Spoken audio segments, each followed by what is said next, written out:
O, wybaczcie. Właśnie dotykałem szkła, które przez 40 lat leżało w szufladzie jako największa porażka w historii firmy Corning. Giganta od szkła. Tymczasem właśnie przyszliśmy dekadę, w której najbardziej przełomowe produkty powstały dzięki wykopywaniu zapomnianych technologii i dawaniu im drugiego życia. Takich przykładów jest mnóstwo, ale dziś wybrałem dwa.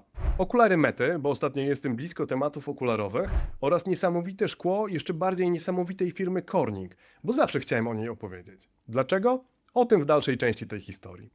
Spojrzymy na te innowacje z kilku stron. Z perspektywy inwestora zastanowimy się, dlaczego Meta wydaje 50 miliardów dolarów na produkt oparty o 73-letnie okulary.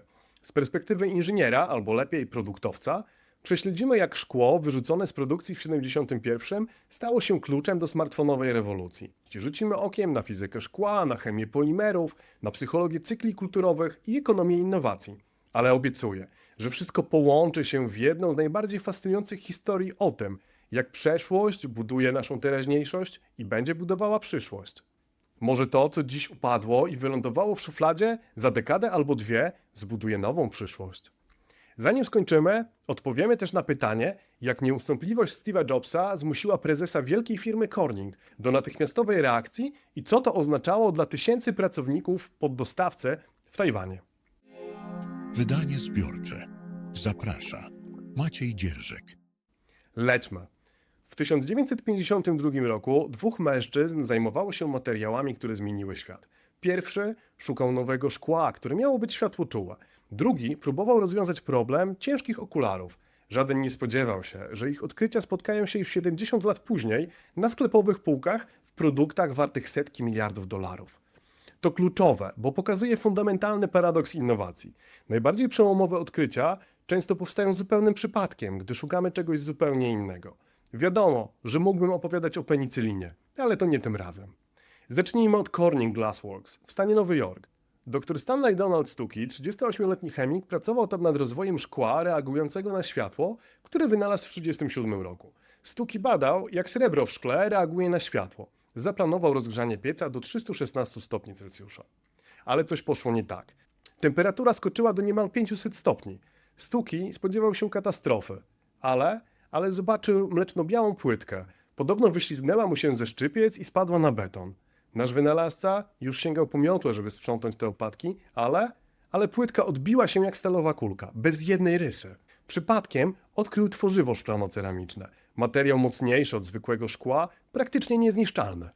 W tym samym roku, 400 km dalej, w fabryce Bausch Lomb, Raymond Steigman zmierzył się z zupełnie innym problemem. Steigman był designerem optykiem. Jego szef dał mu zadanie: stwórz okulary, które będą klasykiem połowy wieku, rywalizującym z fotelami Ames albo z płetwami Cadillaca. Problem? Wszystkie okulary przeciwsłoneczne były wtedy metalowe. Ciężkie, drogie w produkcji, ograniczone w formach. Steigman zdecydował się na coś, co branża uznała za herezję. Na acetat celulozowy. W zasadzie plastik. Ale jaki plastik? Jest lekki, wytrzymały, dający się formować w każdy kształt, można go polerować, a do tego jest hipoalergiczny i wytwarza go się z bawełny albo z pulpy drzewnej. Tu pojawia się pierwsze połączenie naszych historii. Takie zastosowanie acetatu było nieortodoksyjne, bo został stworzony jako substytut jedwabiu. Dziś jest nadal ceniony i używany do produkcji odzieży, ale szczegółów szukajcie u blogerek modowych.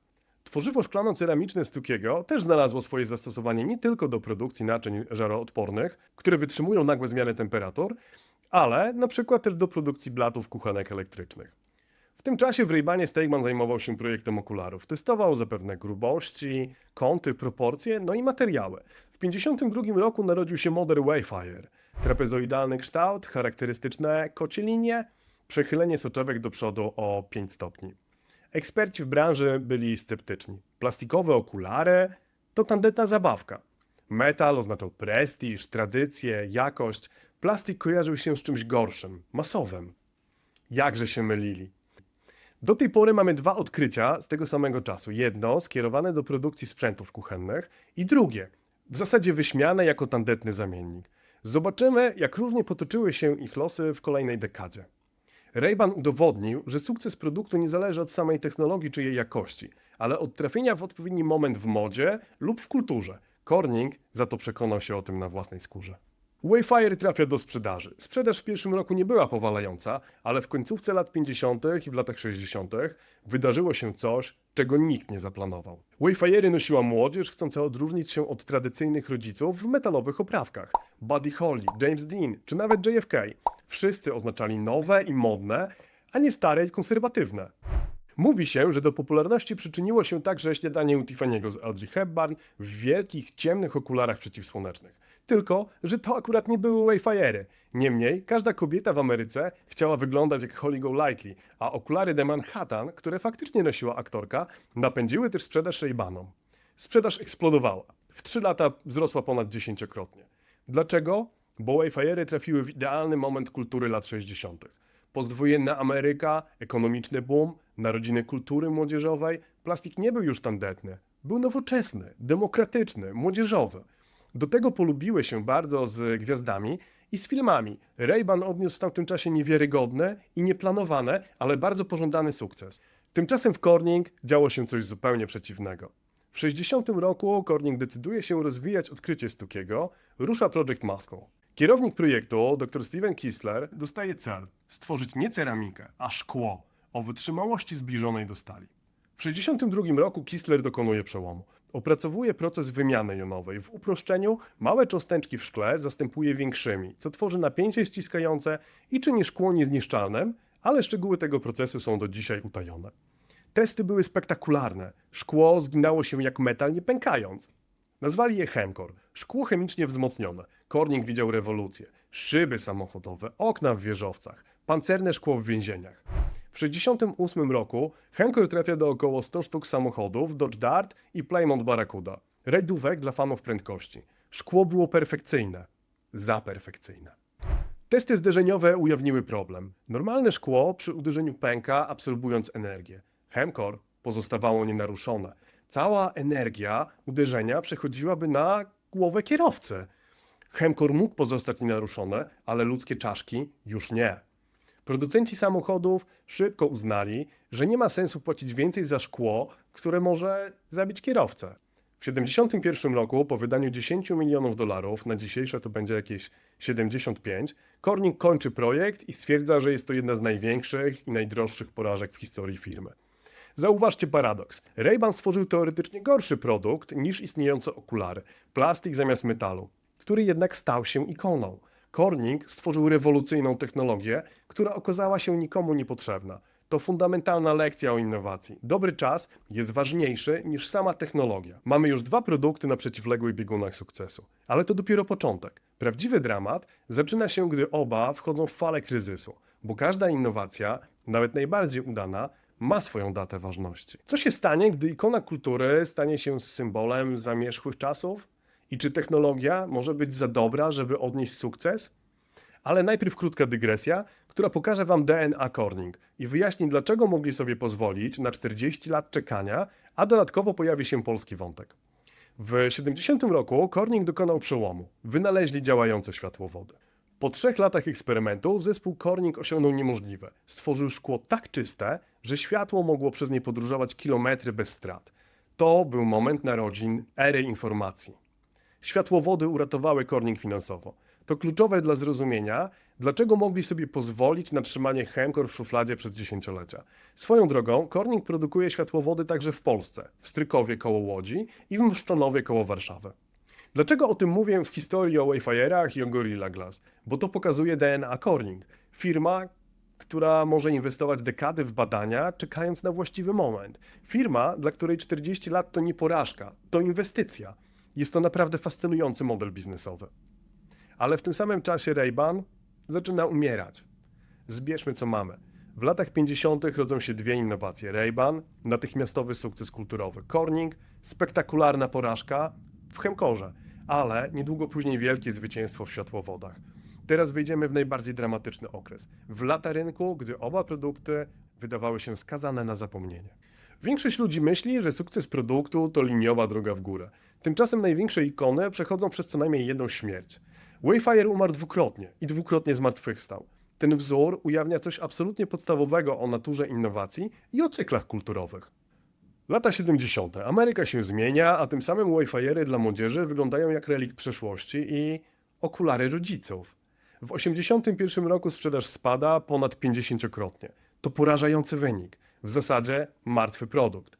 Zarząd Bausch Lomb waha się między likwidacją całej linii a desperacją. W końcu decydują się na prawdziwą herezję. Otóż aktorzy w filmach będą nosili Wayfarery. Bez nachalnej promocji, po prostu jako element kostiumu. Początkowy efekt nie był spektakularny, ale potem przyszedł Tom Cruise. Risky Business zmienił wszystko, od Blues Brothers po Miami Vice. Wayfarery były wszędzie. W ciągu dekady pojawiły się w niezliczonej liczbie filmów i seriali. Dlaczego to zadziałało? Bo film nie sprzedawał okularów. Sprzedawał uczucie, wolność, młodość, radość. Wayfarery było częścią tego uczucia, nie produktem. Sprzedaż eksplodowała. Z ledwie 18 000 par do ponad 1 000 000 w 5 lat. Zauważcie, co się wydarzyło. Ray-Ban przypadkowo wynalazł influencer marketing 40 lat przed Instagramem. Zamiast mówić, kup nasze okulary, pokazywali je jako część lifestyle'u, którym każdy chciał żyć. Ale każdy boom ma swoją datę ważności. Koniec lat 80., nadprodukcja. Zbyt dużo różnych modeli Wayfarerów, rozwodnienie marki, a do tego tandetne kopie, które zalały rynek. I tu pojawia się kluczowe spostrzeżenie. Cykle kulturowe działają jak wahadło.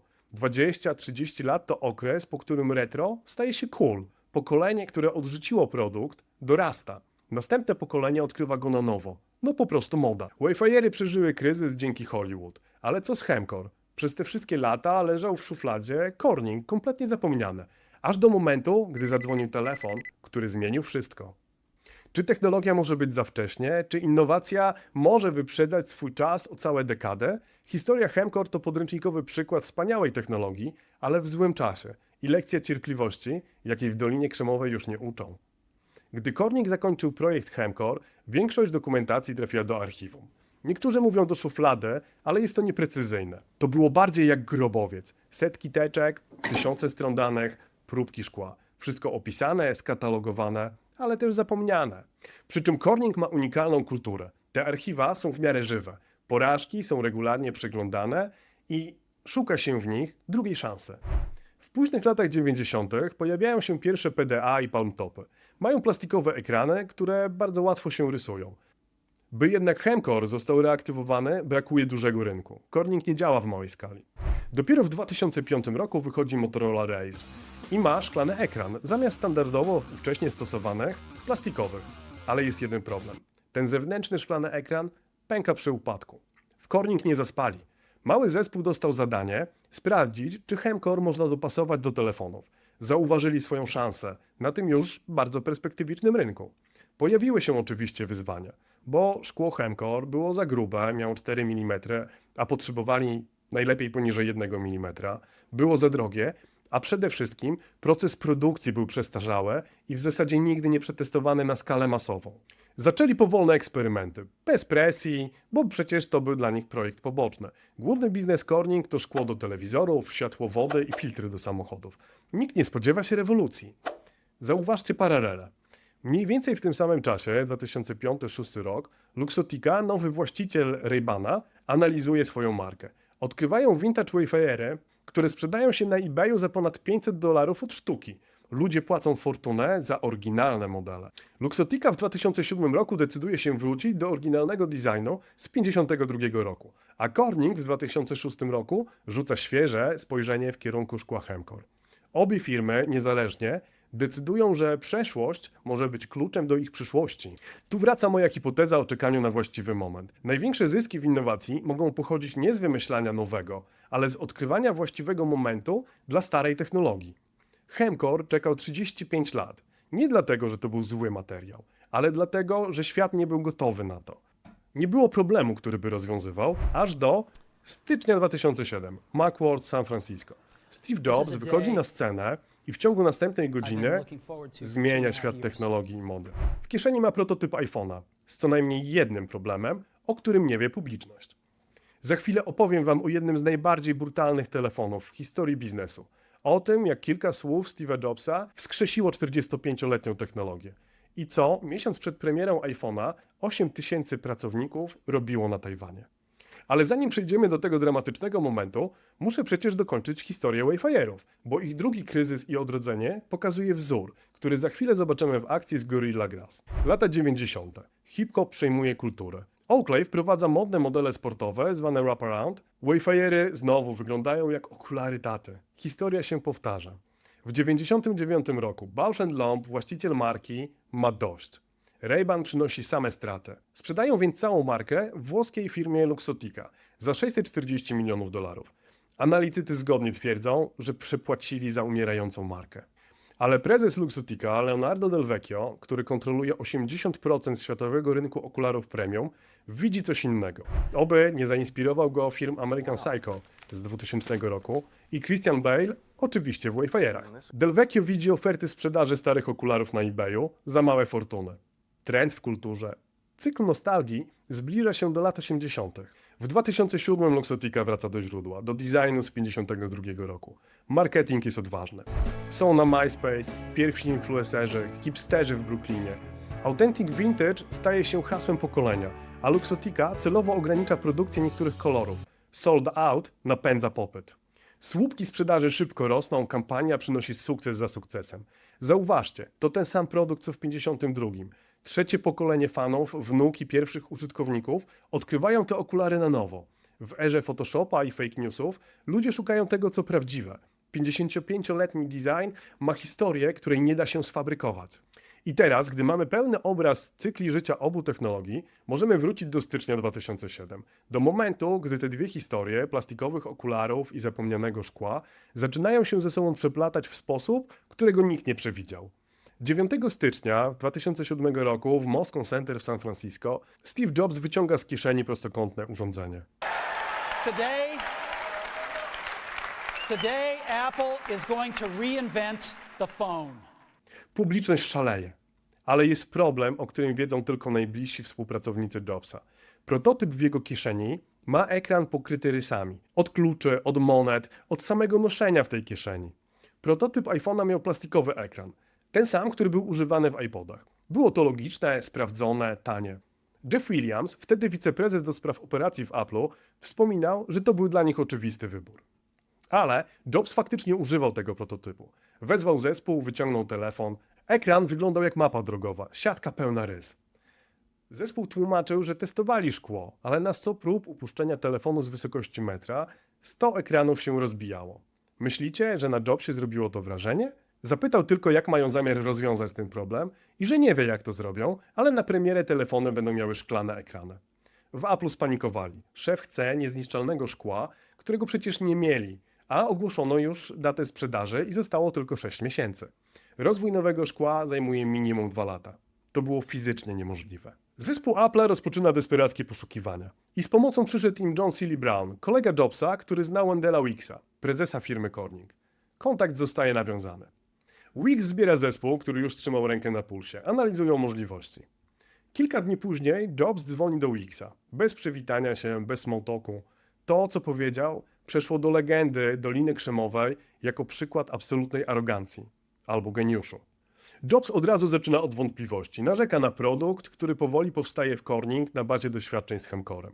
Jobs zaczyna wykładać Wicksowi podstawy materiałoznawstwa, że szkło powinno być cienkie, ale mocne, przezroczyste, ale odporne. Ale Wicks też nie miał małego ego. Przerwał i zapytał wprost: czy możesz się zamknąć i pozwolić mi nauczyć cię trochę nauki? Jobs planował właśnie pierwszy telefon, a Wicks produkował szkło od ponad 20 lat w firmie, która zajmowała się tym od 1851. No ale nikt nie mówi przecież Jobsowi shut up. Jobs pomilczał, ale potem jednak posłuchał, co Wicks miał do powiedzenia. Wykład Wicksa musiał być skuteczny, bo Jobs finalnie chce szkło od Corninga. Dużo szkła, szybko. No ale Chemcore nie był produkowany od dekad. Corning był gotowy, ale tylko teoretycznie. Do tego przecież Chemcore był zbyt gruby. Wicks wprost powiedział Jobsowi, że nie mają fabryki, nie mają zasobów, a 6 miesięcy to jest termin nierealny. Jobs nie był znany z ustępowania. Powiedział: nie bój się. Wicksa to podobno oszołomiło. Uważał, że fałszywa pewność siebie wcale nie pokona wyzwań, które widział. Jobs odmowy nie zaakceptował. Dodał tylko: tak, możesz to zrobić, pomyśl o tym, możesz to zrobić. Wicks wspomina tę rozmowę jako jedną z cenniejszych lekcji biznesowych, które dostał w całej swojej karierze. To, co wydarzyło się później, jest jedną z wielkich historii korporacyjnej Ameryki. Wicks w Corning zaczął działać. Zespół przyspieszył pracę nad strukturą szkła, nad wymianą jonową, nad naprężeniami powierzchniowymi, nad jego grubością. Inżynierowie znajdują rozwiązanie wszystkich problemów, zmieniają formułę i oczywiście trzymają w ścisłej tajemnicy. Fabryka w Harrodsburg w stanie Kentucky, produkująca do tej pory szkło LCD, dostaje rozkaz natychmiast przestawić się na produkcję Gorilla Glass, bo tak nazwano to nowe szkło. W marcu 2007 roku powstaje pierwsza udana partia. Jobsowi nie udaje się porysować szkła i jest z tego bardzo zadowolony. Weeks za to opowiada o tym ze zdumieniem. Powiedział: zrobiliśmy to w mniej niż 6 miesięcy. Wyprodukowaliśmy szkło, które nigdy nie zostało wyprodukowane. W czerwcu 2007 roku, 11 dni przed premierą iPhone'a, Apple poinformowało w informacji prasowej, że iPhony nie będą miały plastikowych ekranów, tylko szklane. W tym czasie od kilku tygodni firma Foxconn na Tajwanie pracuje w szalonym tempie. 8 tysięcy pracowników wymienia plastikowe ekrany w już zmontowanych iPhone'ach właśnie na Gorilla Glass. Pod koniec czerwca iPhone trafia do sprzedaży. W pierwszy weekend sprzedaje się 270 tysięcy sztuk. Do końca roku prawie 1,5 miliona. Każdy z Gorilla Glass. 45-letnia technologia, uznana za największą porażkę Corning, stała się kluczem do smartfonowej rewolucji. Bez niej iPhone byłby tylko kolejnym telefonem z plastikowym ekranem. Ale to nie koniec historii, bo w tym samym czasie, gdy Gorilla Glass ratowało iPhone'y, Ray-Ban przechodził właśnie metamorfozę. I nikt nie przewidział, że te dwie historie spotkają się na półkach elektromarketów. Zanim przejdziemy do finału, powiem jeszcze, że Gorilla Glass stało się fundamentem całej mobilnej rewolucji. Chwilę po Apple'u zamówienia składali szybciutko Samsung, HTC, Motorola i LG. Corning nie spoczął na laurach. Od pierwszego iPhone'a wypuścił chyba z 9 generacji Gorilla Glass, każda mocniejsza i cieńsza i zdolna do używania w coraz większej liczbie urządzeń, nie tylko w telefonach.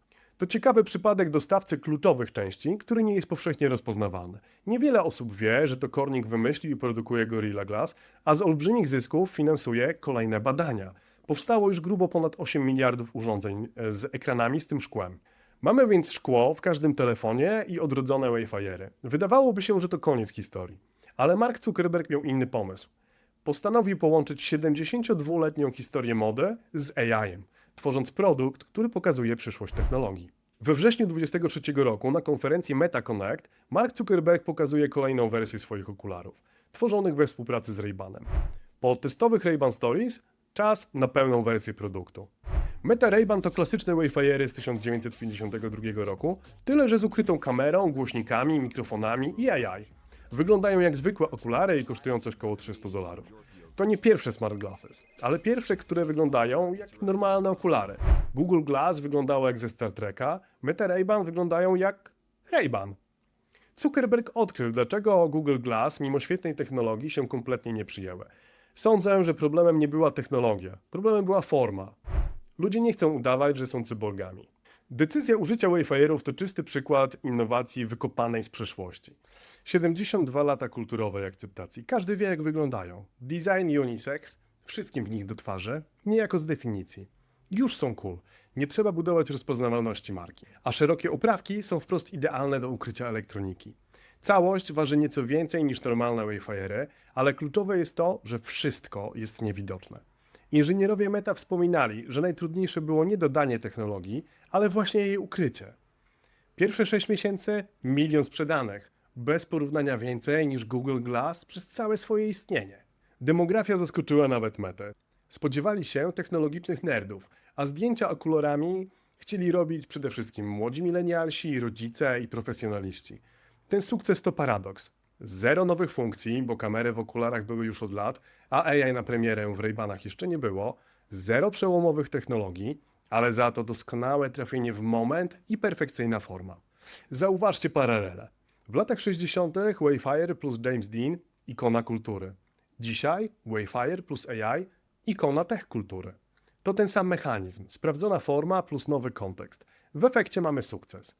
Luxottica i Meta świętują. W większości salonów Ray-Ban to najbardziej popularny model, ale konkurencja nie śpi. Apple przyspiesza pracę nad swoimi okularami, Google ogłasza powrót na ten rynek z okularami Google XR, przemianowanymi ostatnio na Marta, a chińskie Xiaomi i Huawei też nie zamierzają odpuścić. Ale wszyscy kopiują podejście Mety. Najpierw normalne okulary, a technologia później. Meta Ray-Ban udowodniają, w erze AI nie chodzi o to, żeby technologia wyglądała futurystycznie. Chodzi o to, żeby ona była niewidoczna. Najlepsza technologia to ta, której nie widać.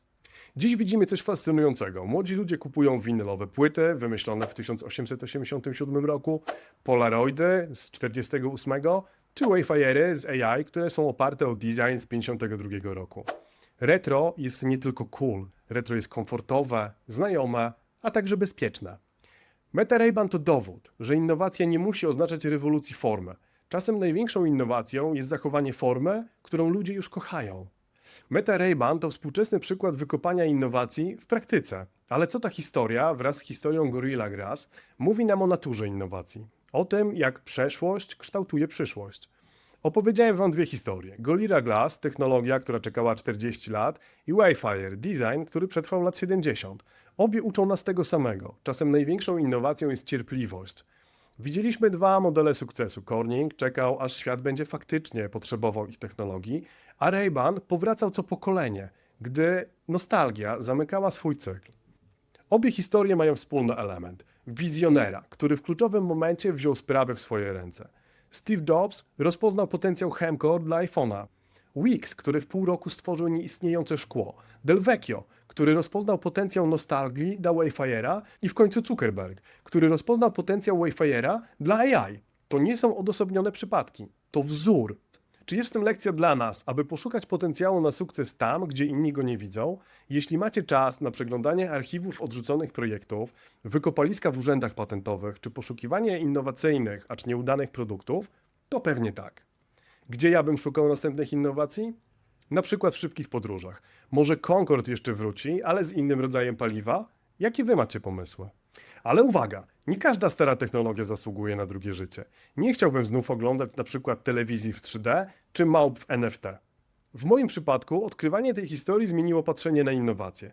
Nie patrzę tylko na to, co nowego, ale szukam też zapomnianego. Bo czasem największym aktem innowacji nie jest wymyślenie czegoś nowego. Jest rozpoznanie, że coś starego jest dokładnie tym, czego potrzebuje nowa era. A mniej górnolotnie produkt, proces czy organizacja. A czasem innowacje to przypomnienie światu o czymś, co już wymyśliliśmy, ale byliśmy zbyt wcześnie, żeby być w stanie to docenić. Co to wszystko oznacza? Przeszliśmy przez 70 lat historii dwóch produktów. Jeden czekał 45 lat na swoją szansę, drugi umierał i odradzał się co pokolenie. Oba pokazują pewną prawdę. Żyjemy w erze, która fetyszyzuje disruption, czyli działaj szybko, niszcz stare, popełniaj błędy, zmieniaj kierunek, ulepszaj w kółko. Ale Wayfarer i Gorilla Glass uczą czegoś przeciwnego. Czasem najlepszą strategią jest czekać, zachować, nie zmieniać tego, co działa. Wydaje mi się, że współczesne podejście R&D, Research and Development, zakłada zbyt często, że innowacja jest liniowa i przewidywalna, że da się ją zaplanować, stłamsić, zaprogramować. I faktycznie da się to zrobić, o ile margines błędów i porażek jest odpowiednio szeroki, by ludzie mieli możliwość wolnego, swobodnego eksperymentowania i popełniania błędów. Ale czekajcie, historia smart okularów to jeszcze głębsza lekcja o innowacjach. Jeżeli fascynuje Was, jak Meta odniosła sukces tam, gdzie inni spalili miliardy, mam dla Was coś specjalnego. W innym filmie przeanalizowałem całą 13-letnią historię Smart Glasses. Od Google Glass, synonimu porażki, przez Snapchata i ich 5 generacji okularów, których nikt nie chciał, aż do Mety, która sprzedała 2 miliony okularów w rok. Jak to możliwe, że używając tej samej technologii jedni tracą miliardy, a inni zarabiają? Odpowiedź może Was zaskoczyć. Link do filmu pojawi się na ekranie, a przy okazji, jeśli ta historia o Gorilla Glass i Wayfarerach była dla Was interesująca, zachęcam do lajka i subskrypcji. Dzięki temu dacie szansę innym, by też to obejrzeli. Jeśli ten odcinek wydania zbiorczego oglądaliście na smartfonie, dotknijcie ekranu z szacunkiem. To szkło czekało dekady na swoją szansę. Może także Wasze pomysły, o których zdążyliście już zapomnieć, to wcale nie porażki, tylko innowacje czekające na swój czas. Zachęcam Was do ich eksploracji. Do zobaczenia. Maciek Dzierżek.